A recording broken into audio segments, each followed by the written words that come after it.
14টি উড়োজাহাজ কিনতে 30 এপ্রিলের মধ্যে বোয়িংয়ের সাথে চুক্তি সই হবে বলে জানিয়েছেন বিমান প্রতিমন্ত্রী এম রশিদুজ্জামান মিল্লাত। এ ব্যাপারে প্রধানমন্ত্রী প্রয়োজনীয় নির্দেশনা দিয়েছেন বলেও জানান তিনি। সকালে প্রধানমন্ত্রীর সাথে এক বৈঠক শেষে কথা জানান বিমান প্রতিমন্ত্রী। তিনি জানান, আগামী 16 ডিসেম্বর বা নতুন বছরের শুরুতে হযরত শাহজালাল আন্তর্জাতিক বিমানবন্দরের 3rd টার্মিনাল উদ্বোধন করা হবে। তিনি বলেন, 2 থেকে 3 মাসের মধ্যে কক্সবাজার থেকে আন্তর্জাতিক ফ্লাইট চালু করা হবে। বৈঠকে বিমানের অতীতের অনিয়ম ও দুর্নীতি খতিয়ে দেখার সিদ্ধান্ত নিয়েছে সরকার। এছাড়া বিমানকে লাভজনক করতে প্রধানমন্ত্রী বেশ কিছু নির্দেশনা দিয়েছেন বলেও জানান তিনি।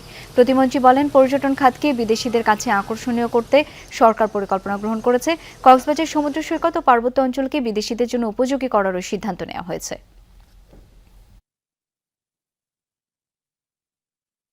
We are purchasing 14 aircraft from Boeing. At the same time, 5 বছর লাগবে তাদের এই বোয়িং ডেলিভারি করতে। এর মধ্যে আমরা বোয়িং এবং এয়ারবাসের সঙ্গে যোগাযোগ করে আমরা কিছু লিজে আমরা এয়ারক্রাফট আমরা খুব শিগগিরই 3rd টার্মিনাল সম্বন্ধে আলোচনা হয়েছে, আমরা কবে নাগাদ উদ্বোধন করতে পারি।